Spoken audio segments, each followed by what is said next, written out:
T'as du son maintenant? Est-ce qu'on peut... Attends. Ah, d'accord, ok. C'est parce que je suis dans la caisse, donc c'est branché dessus direct. Ouais. C'est good là maintenant? D'accord, ok. Alors je parlais en fait des écritures gnostiques de la bibliothèque de Nag Hammadi. Et on t'explique en fait la connaissance, le savoir, la gnose. Et en gros, on t'en parle comme si c'était une substance, une essence. Donc en gros, on t'en parle avec la réalité abrahamisante. D'ailleurs, c'est ce qui a donné naissance à la réalité abrahamisante, avec le fameux Dieu en fait qui a tout créé, qui était dans le noir. Donc déjà, on sait très bien quel type de Dieu ils sont en train de suivre. Bah, un mec qui est dans le noir quand même. Et quand pour reprendre ce genre de référence-là, quand tu dis que tu es dans le noir, c'est que tu es perdu. C'est pour ça qu'on te dit qu'il était solo, il était tout seul. Tu vois ce que je veux dire ou pas? Et donc, on te parle de la gnose. La gnose, en fait, c'est du savoir. On sait que le savoir, c'est de la connaissance. La connaissance, c'est de la lumière. La lumière est tirée de l'élément feu. Bon, on peut retirer la lumière des autres éléments aussi. Il n'y a rien du tout, tu vois. Surtout quand astrologiquement, lorsque tu raisonnes beaucoup avec l'élément air, easy pour toi de mettre des mots, surtout pour les Gémeaux, parce ils sont supportés en fait par il y a comment on appelle ça? Ils sont supportés par Vénus. Donc il y a la Lune en exaltation derrière eux. Donc au niveau des émotions, les gars ici connaissent bien, bien, bien comme il faut, tu vois. Et devant eux, tu as le signe du Cancer qui lui est gouverné par la Lune. Donc ils tentent quand même, tu vois, à bien savoir parler de ce que tu ressens. Là où un signe d'eau, par exemple, il va se mettre à bouder, c'est comme ça que tu vas voir émaner l'énergie élément eau dans son côté émotionnel. Tu vois. Alors que élément air, et pour ça j'ai dit Gémeaux là, je galère, je fais non, laisse-moi tranquille. T'es supporté par le taureau, Vénus et tout, il y a tout qui te réussit sur Terre. Tout, ouais, c'est juste que t'as la flemme en vrai, c'est tout. Mais en tout cas, on parlait du fameux dieu abrahamisant et des écritures gnostiques de Nag Hammadi. Mais bon, en même temps, le frère qui m'avait demandé ça, c'était... ouais, on avait une discussion sur l'apocalypse d'Adam. L'Apocalypse d'Adam, donc les révélations qui ont été faites à qui? Ben à Adam, à celui qui a eu le pouvoir de nommer les choses. Par rapport à qui? Par rapport à Ève, celle qui donne naissance à des événements, donc à des expériences. Donc c'est bien pour parler en fait de l'énergie féminine avec un soleil en Sagittaire, parce qu'elle est bien représentante en fait de cette énergie lorsqu'elle s'extériorise. Ça arrive à te connecter à certains angles de vue, à certaines réalités. C'est ce que les Sagittaires ils font souvent, tu vois, ils aiment bien faire ça. Ah, toi tu comprends comme ça? Mais je pense que tu vois, on se met là comme ça, on comprend, on voit autrement, tu vois ce que je veux dire? Ils peuvent faire l'avocat du diable très facilement aussi. Surtout quand ils ont en fait comment on appelle ça, une conjonction par exemple avec Mars. Tu vois toute la passion qu'ils ont en fait pour les études qu'ils ont effectuées dans leur vie, pour pouvoir en fait coller des symbolismes à gauche et à droite dans ce qui leur arrive. Et d'ailleurs, c'est là, quand tu les entends parler, que tu vois toute la sagesse qui émane d'eux. Parce qu'ils ont réussi justement à comprendre une expérience, à avoir suffisamment de sagesse pour ne pas la reproduire. C'est la chance jupitérienne. Ah, merde. Tu vois ce que je veux dire ou pas? Enfin bref. Euh, j'ai été trop loin, mais on parlait de Nag Hammadi, ouais. Des écritures gnostiques, du gnosticisme. Où on te dit en fait que la belle Pistis, Sophia, a donné naissance en fait de son désir à un être. Piscis Sophia, tu peux la voir comme la lune dans le signe du Cancer, tu peux la voir aussi comme l'émanation du signe de la Vierge. La Vierge en fait qui a fui. Ou bien tu peux le voir aussi comme Marie Lucifer qui a chuté dans les tables. Donc tu vois, on parle toujours d'une énergie qui est féminine. Souvent quand on parle du féminin comme ça, c'est juste pour parler en fait de l'élément eau, de l'élément terre, donc de l'élément qui est lié surtout en fait à la mer, et de l'élément feu qui soutient justement l'expression de ce feu, tu vois. Donc qui soutient les informations également. Pour ça qu'on dit J'avais parlé de ça avec un refrain, il m'a fait non, c'est trop sale ce que tu viens de dire, frérot. Non, j'avoue, c'est sale. Ta meuf, tu crois que c'est la tienne? Tu crois qu'elle t'appartient? Totalement, complètement? Tu sais que les femmes, elles sont là pour supporter. Supporter. Ouais, ouais, supporte. Donc, toutes les merdes, les trucs que tu vois, les comportements bizarres aussi chez les hommes et tout ça, là, il y a une femme qui a validé ça un jour dans sa vie. Tout esprit a le droit à une existence aussi. C'est dur de. Quand même, tu reviens à cette réalité-là, quand même. Il y a une énergie qui a supporté ce comportement-là. Enfin, c'est pour ça que, en vrai, tu peux envier personne. Hein. Tu regardes, on a tous été élevés par une maman, quand même. Bon, par un papa, on est d'accord, ok. On va dire avec des hommes. Mais ils ont eu, en fait, le care énergie. Donc, l'énergie féminine, tu vois, celle qui te rassure, qui te fait douter aussi. Donc, commence pas à te la péter trop loin, tu vois. Chérie, quand même, tu vois. Tu dis que t'es bon, il n'y a que toi qui le dis. Tu vois, il faut quand même. Ok. Tu construis là, mais il y a du sable à côté. Ça, c'est l'énergie qui te fait douter. Chiant, mais bon t'as plutôt intérêt, tu vois, à l'écouter quelque part. Et à collaborer. Ouais, c'est ça, un mariage, en fait. Quand t'es en couple avec quelqu'un, bah, c'est comme si tu collaborais, tu vois. T'es en partenariat aussi, tu vois. Et pour les femmes, c'est trop facile. Euh, c'est. Quand t'as un mec, en fait, tu comprends, tu vois. Tu la mets en sécurité. Tu la fais moins stresser. Toi, tous les trucs qu'on dit, ouais, elle est forte et tout ça, genre. Tu dégages tout ça. Tu dégages. Ça veut dire que même toi, tu te dégages quelque part. Tu te dégages, tu vois ce que je veux dire quand je dis tu te dégages, ça veut dire il y a plein de saloperies que tu faisais avant, ah ben tu les dégages, tu vois. T'avais un ego, t'étais attaché à ça. Mais c'est de mauvaises habitudes que t'as eu, je suis vierge, je connais ça. Des mauvaises habitudes que tu mets dans ta routine et puis le rituel après il se passe, c'est toujours la même. Tu vois ce que je veux dire? Chiant. Enfin bref. Mais ouais, ouais, vous savez faire ça, vous savez faire ça. Et on va rester quand même sur Nagamadi, Yaldabaoth et tout ça, qui incarne en fait le désir. C'est pour ça d'ailleurs que toutes les représentations symboliques que l'on fait de Yaldabaoth qui correspond à ton ego, si jamais c'est une énergie. Si c'est une énergie, c'est que c'est une entité. Si c'est une entité, c'est qu'elle peut entrer en chacun d'entre nous, tu vois, pour pouvoir exister son existence. Ça te rappelle, alors ça c'est une phrase que tu entends aussi dans les écritures gnostiques, tu vois. Elle a voulu exister son existence. Elle a chuté, c'est fait un plan, s'est retiré comme ça. Il fallait tous vous faire voir, je vais m'isoler. Et de son isolation. D'ailleurs, quand on parle d'isolation, j'ai envie de parler plutôt, pas d'isolation. Si, on peut parler d'isolation quand on parle du scorpion dans ce cas. On peut parler d'isolement quand on parle du verso.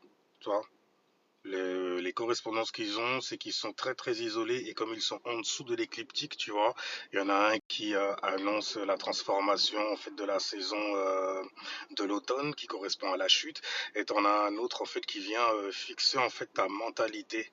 J'ai envie de dire la figer quelque part, hein. Tu vois, mais ta mentalité, donc quel type de mentalité il te faut avoir lorsque ta tête est sous l'eau, lorsque tout va mal. D'ailleurs, c'est ce que les cancers, ils ont eu des incompréhensions. Les cancers, c'est Noé, tu vois. C'est Noé, le cardinal Moïse, chez les béliers, par exemple, tu vois. C'est ça qu'ils n'ont pas compris. Dès que t'es en dessous, là, comme ça et tout, et tu galères, bah tu lèves la tête. Mais t'es né là-haut. T'es né au printemps, bélier, jusqu'à vierge, là, vous êtes né là-haut, tu vois. Nous, on est au-dessus des autres. Et la vierge, elle vient, en fait, annoncer la chute du traîneau enflammé, la chute de l'ego. Hein. C'est ça que quand elle ouvre sa bouche et tout, surtout quand elle la sale et tout ça, elle te fait chuter ton ego. Ça ressemble un peu au V du verso. Il adore faire ça lui aussi. Faire chuter. Il croit il est quelqu'un. Tu vois, lui il grille Neptune. C'est Neptune parce que lui il a Neptune, tu vois, dans les chaussettes. Sur la créativité et tout ça. Écoute, on est dans une expérience, on réfléchit à un truc, donc à un moment, ok. On n'a pas besoin d'attacher quoi que ce soit là-dessus. L'autre là il comprend pas ça. Il arrête pas de s'énerver, il boude et tout ça là. Ah ouais, le cancer. En fait, tu vois, ils sont. Regarde les mythologies qui sont liées à Uranus. Ok. Tu verras que les Verseaux, quand même, c'est des gens qui sont pas très nets dans leur tête. Tu vois ce que je veux dire? C'est ce qui leur donne un petit côté original que tu as du mal à admettre, certainement. Si jamais t'es un rageux, c'est encore mieux. Ouais, parce qu'ils aiment bien la mettre. Orageux. C'est le petit côté saturnien, t'as vu? Enfin bref, les gens, il va y avoir en fait la lune en taureau très bientôt. Et lorsque la lune est en taureau, c'est toujours un alignement magnifique car la lune est en exaltation dans le signe du taureau. Donc c'est là où tu te sens comfortable, tu te sens super bien. Malheureusement pour toi, il y a Pluton en verso. Et le verso et les taureaux, quand même, c'est deux signes fixes, mais c'est des carrés, tu vois. Ils sont pas opposés. Ils sont pas opposés. Mais ils se fight, ils se fritent quand même. Parce qu'ils aiment trop rester, tu vois, isolés dans leur domaine. Et leur domaine, c'est l'élément air pour le verso, l'élément terre pour le taureau. Et il y a Uranus qui est en taureau. Et Uranus, il s'y connaît pourtant dans le signe du verso, c'est l'originalité et tout, au niveau de ta mentalité et tout ça, tu vois. Mais quand on parle du taureau, forcément, les problèmes qui vont arriver, ça va être en fait lié aux situations que vive l'opposé. Et l'opposé, c'est Scorpion. Donc c'est des situations en fait très très intenses, très très extrêmes, qui font mal, ou qui passionnent aussi. Et ça fait résonner également ton corps animal. Oh, c'est normal en quelque part. Ouais, normal. Donc on disait. Alors j'arrive point à j'arrive pardon à point nommé. Tu as dit ouais je suis encore là pour à peu près on va dire 7 minutes pour le moment. Ouais 7 minutes. Je me donne 2 minutes tu vois pour faire un aller-retour. Et donc on parlait de la lune qui passera en taureau. Là la lune elle est encore en bélier pour quelques degrés. Et lorsqu'elle va passer en taureau, ton besoin sera de te stabiliser émotionnellement. Donc forcément, il va y avoir des situations où ça va être activé. Regarde où tu as le signe du taureau aussi, parce que même si la lune elle est en taureau, ça rafraîchit, tu vois, c'est stylé, pour pouvoir en fait recommencer, se sentir bien comfortable avec son badet, pour pouvoir attaquer ses passions, par exemple, tu vois, sur lesquelles on s'est fixé et tout. Quand tu vois, la lune là elle est encore en bélier, donc on est chaud et tout. Donc en fait, elle passe en taureau, tu devrais être à l'aise, tu vois, pour attaquer les choses, justement. Les choses. Ce petit rien qui n'est rien pour nous, mais qui est quelque chose pour toi. Il me semble. Si tu as un esprit pour cela. Mais en tout cas, quand la Lune passe en taureau, elle est en conjonction avec Uranus. La sensibilité à fleur de peau, ça peut partir comme des éclairs. Bis style, tu vois ce que je veux dire? C'est-à-dire tu peux te faire activer aussi très facilement. Quand même, il y a un carré avec le taureau et j'ai dit le verso avec Pluton. Et aussi avec c'est pas un carré, c'est une incompréhension que les taureaux ont avec les sagittaires et les sagittaires avec les taureaux. Et tant que ça rentre, ça va. Ouais, mais on en parle de ta morale. Un élémentaire taureau, la profondeur et tout, bien ancré dans certaines choses. Et la morale dans tout ça. La sagesse. Tu es fier de toi? Tu vois, c'est des. Parce que les sagittaires, ils sont très comme ça, tu vois. C'est. Oh, la morale et tout, quand même. Moi, je suis quelqu'un. Tu vois, c'est des sages, quoi, en gros. Ils marchent souvent sur leur langue quand ils parlent comme ça. Surtout quand ils parlent comme ça de eux-mêmes. Non. Un sagittaire qui s'agite sur lui-même? Non, mais qu'il s'agite sur quelque chose, tu vois, et rendre ça intéressant, qui te fasse t'envoler, tu vois, voyager de corps et d'esprit, tu vois. C'est stylé. Là, c'est light. La lumière, elle est plus légère, on comprend mieux, tu vois. On comprend mieux.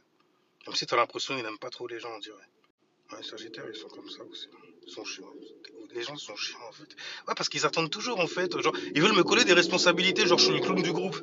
Je fais rigoler tout le monde et tout. Ah, coucou. Et puis, ils attendent que je sois tout le temps comme ça. Ça veut dire quoi? Ça veut dire que vous allez toujours mal. Et que vous attendez sur moi. Déjà, rien que ça, déjà. Attendre sur. Sagittaire? Il a chapeau en dessous, hein. Vas-y, j'ai déjà mes trucs à gérer. Si c'est pas un truc pour me faire updater, upgrader, tu vois, me monter encore 2 fois plus en air, qu'on puisse mettre ça en expansion, tu vois, dans des choses qui sont bénéfiques pour toi et pour moi. Fous-moi le camp, j'ai des trucs à étudier là. Chez les Sagittaires, ils sont très dans l'étude des choses, tu vois. C'est une étude qui. Ça dépasse les Gémeaux. Je suis désolé, les Gémeaux. Non, après, le premier cas, c'est qu'ils ont besoin de vous pour pouvoir avoir les mots et communiquer ces choses, tu vois. Pas forcément pour un... Ah, faut pas croire. Un Sagittaire, c'est pas un Gémeaux. Il est pas là, en fait, pour faire le gentil, le beau. Genre, je vais t'informer sur certaines choses. Un Sagittaire, c'est envie de te faire, en fait, comprendre l'essence d'une chose, la réalité d'une chose que tu pensais être un carré, alors que ce n'est qu'un rond, un cercle. C'est circulaire, c'est en mouvement.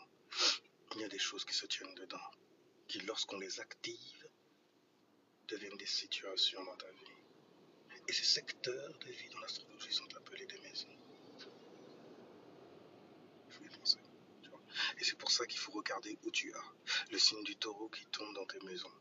Car ce sera l'endroit, justement, où il faudra que tu te sentes bien. Je me sens bien. Parce que juste après, quand même, il y a la pleine lune, et la pleine lune, elle est en Gémeaux. Donc, je me sens bien. Pour pouvoir informer, pour pouvoir me débarrasser, pour pouvoir m'alléger mon mind, mes pensées. Tu vois. Et lorsque les choses sont bien éclairées, bien, ça va très très vite. C'est Hermès là. Tu vois, il court très très vite. Donc Kratos lui tombe dessus. Enfin, donc on disait. Ok, merci. Je t'en prie. Je t'en prie. N'oubliez pas que quand même, le taureau est lié aussi à l'abondance et à la richesse. La richesse. Ouais, l'endroit en fait où tu te sens bien. C'est là que tu peux non seulement manifester la lune en exaltation dans le signe du taureau, tu vas te faire carrément matérialiser certaines choses. Il y a Saturne et Neptune dans le signe du poisson, il y a certaines révélations qui peuvent se faire et des opportunités aussi, beaucoup d'opportunités entre le taureau et le poisson. Le poisson qui est rêveur et qui se pose beaucoup de questions et le taureau qui peut lui amener en fait un certain apaisement, une certaine stabilité émotionnellement. C'est mieux en fait pour... on voit plus clair et tout, après on peut se diffuser bien comme il faut. Et comme la lune elle sera pleine et tout, tranquille, tu vois, ça passe avec les mots et tout ça, tranquille, c'est le Gémeaux qui est là, rassure-toi, fais attention quand même, hein. Il est opposé à beaucoup de choses dans le ciel, hein. Il y a beaucoup d'incompréhension avec les Gémeaux et les Scorpions aussi. Le Scorpion, il veut garder le truc secret, tu vois, il veut être passionné dedans, il est bien dedans, tu vois, bon, c'est très solo, c'est très égoïste, mais bon, c'est sa passion, c'est ce qui le satisfait dans sa life, tu vois. Un Mars et ça repart, gros Mars, avec des vagues, on dirait des nerfs, on dirait des veines. Scorpion, arrête-toi. Arrête. T'es déjà descendu jusque là? Non. Et je vais aller te rejoindre, justement. Je dois dégager de là. En tout cas, lorsque la lune est dans un signe, tu as besoin du principe qu'il y a à ce signe-là. Tu vois? Même si ça ne te satisfait pas, même si tu es en opposition avec ça, même si tu ne veux pas de ça, écoute, l'univers t'envoie certains messages. Ne te laisse pas avoir après, bien sûr, par le petit côté religieux et tout. Il faut absolument la lune, manifeste. Ah, bordel, on parle d'esprit avant. C'est l'esprit qui crée tous ces... En même temps, on est lundi, c'est bien de parler de la lune. Lundi, quand même, c'est le jour de la lune. Tu vois, on est tous sous cette influence-là. Normalement, c'est un jour qu'on devrait kiffer carrément. Mais ils te font commencer des événements le lundi. Parce que le lundi, c'est Ève. La lune, c'est Ève. Tu vois. Et Ève, en fait, ça veut dire commencer, commencement, mentalement, donc, du coup, tu vois. Là, la lune, elle est en train de se remplir de nos proéminences, de nos actions, de ce que l'on fait par rapport, en fait, au soleil, par rapport à ce que le système solaire veut, car le soleil incarne tes vœux. Je veux ça, c'est le soleil, quoi. Bon, les gens, on se dit à plus tard, ok?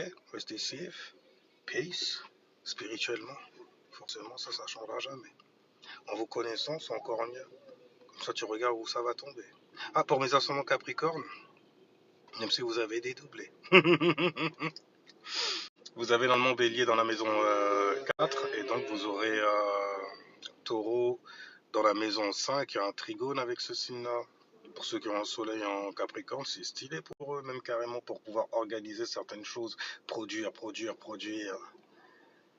Ouais, avec la vibration en fait d'une personne qui a les talents et les dons, donc il y a les outils qu'il faut, ésotériquement parlant, tu vois, pour pouvoir mener à bien son projet. Moi, c'est capricornien, quoi, en gros. En tout cas, c'est dans ta maison 5, donc sois à l'aise. Détends-toi quand même. Ouais, parce que dans la maison 6, il y a le Gémeaux, et la pleine lune, elle est un Gémeaux, tu vois, après. Et donc, du coup, dans ton quotidien, si jamais tu t'es pas bien détendu avec le taureau et tout ça, là, le travail mental, là, il va être très, très ardu. Parce que en même temps, faire des expériences, c'est toujours mieux que, tu vois, d'étudier les procédures qui ont donné naissance à ces expériences. Enfin bref, hey, ciao, au plus jusqu'à la prochaine vidéo.